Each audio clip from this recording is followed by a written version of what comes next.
अब हम पढ़ेंगे प्रोपोर्शन। तो देखिए प्रोपोर्शन मैंने आपको बताया था कि किसी भी दो रेशियो का कंपैरिजन होता है।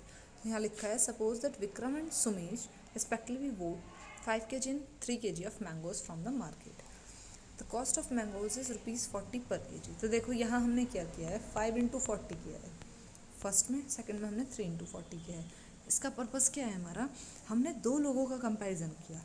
5 की इंटू 40 से की तो 200 आया, 3 की मल्टीप्लाई 40 से की तो 120 आया। तो ये हमारा दो लोगों का कंपैरिजन हो गया। तो इसी तरीके से जब हम दो रेशियो का कंपैरिजन करते हैं तो उसे हम प्रोपोर्शन बोलते हैं। अब आगे देखिए, देखो यहाँ लिखा है proportion is an equality between two ratios. वो दो रेशियो के बीच में इक्वलिटी होती है। जैसे यहाँ लिखा है फर्स्ट रेशियो, ये सेकंड रेशियो। मान लो सपोज एक रेशियो ये है आपका, एक रेशियो ये है आपका। अगर मैं इनको इक्वल रखना चाहूँ तो ये हम प्रोपोर्शन का साइन लगाते हैं। इसको हम ऐसे भी लिख सकते हैं, A ratio B equal C ratio D। ठीक है, अब हमें पता है जब हम A ratio B equal C ratio D रख रहे हैं तो इसको हम A/B इक्वल C/D भी रख सकते हैं।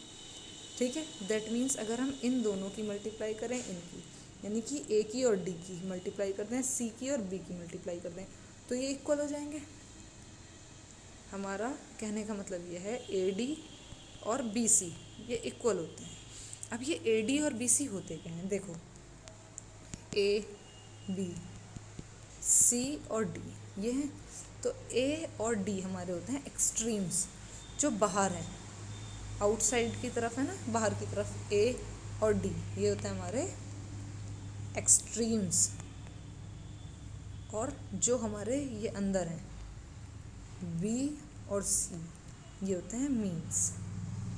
ठीक है, और कोई भी प्रोपोर्शन तब इक्वल होता है जब एक्सट्रीम्स का प्रोडक्ट मीन्स के प्रोडक्ट के इक्वल। ओके, दैट मीन्स आपके एक्सट्रीम्स होते हैं ए और डी, मीन्स होते हैं आपके बी और सी। तो ए और डी का मल्टीप्लिकेशन आया ए डी, बी और सी का आया बी सी।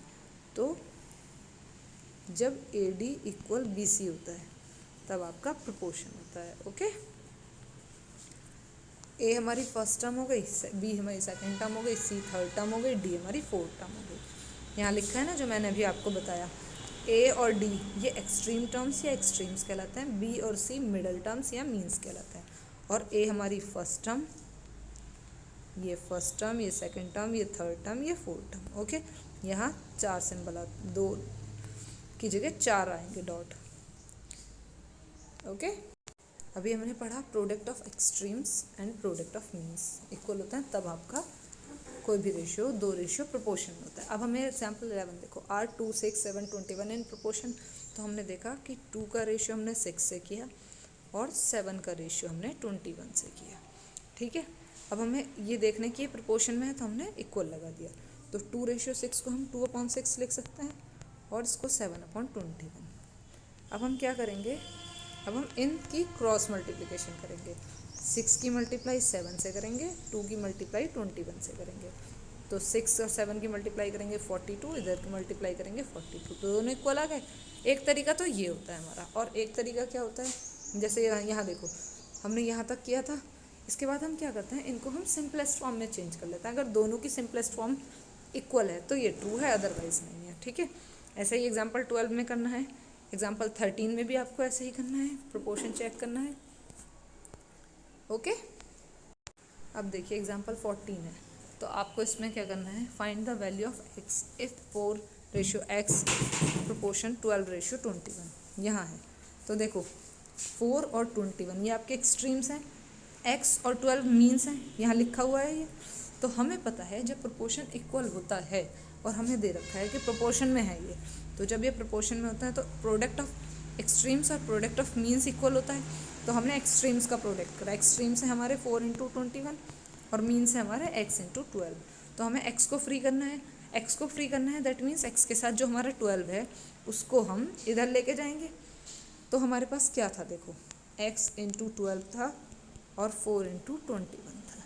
ठीक है, अब इस x के साथ जो ये 12 है इसको हमें फ्री करने के लिए इधर लाना पड़ेगा, और ये है मल्टीप्लिकेशन में, तो ये इधर डिवाइड में जाएगा। 4 इंटू 21/12। 4 से हमने 12 को 3 टाइम्स काटा, 3 से हमने 21 को 7 टाइम्स, तो x की वैल्यू हो गई 7। ओके, इसी तरीके से एग्जाम्पल 15 है। अब देखिए एग्जाम्पल 16। यहाँ हमारे एक्सट्रीम या हमें कोई प्रोपोर्शन नहीं दे रखा, यहाँ हमें इन्होंने फर्स्ट, सेकंड, थर्ड, फोर्थ इस तरीके से टर्म बताती। तो जैसे देखो A/B प्रोपोर्शन C/D होता है, तो C/D होता है। तो देखिए ये हमारी फर्स्ट टर्म होती है, ये सेकंड, ये थर्ड, ये फोर्थ।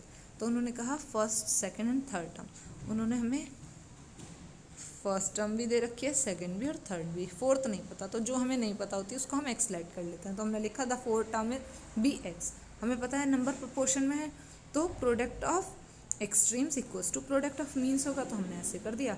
फिर x को फ्री करना है तो 12 को हमें इधर लेके जाना पड़ेगा सिंबल चेंज करके, तो x फोर्थ टर्म की वैल्यू आ गई 14। ऐसे ही एग्जांपल 17 है। अब देखिए 12.2, इसमें फर्स्ट आपका प्रोपोर्शन में निकालना है। आप इसको चेक करेंगे, 2/7 इक्वल 12/42 करेंगे, तो 6 से कट कर दो, देखो ये 2 ये 7, यानी कि ये और ये दोनों इक्वल आ गए सिंपलेस्ट फॉर्म में, तो ये ट्रू हो गया, प्रोपोर्शन में है।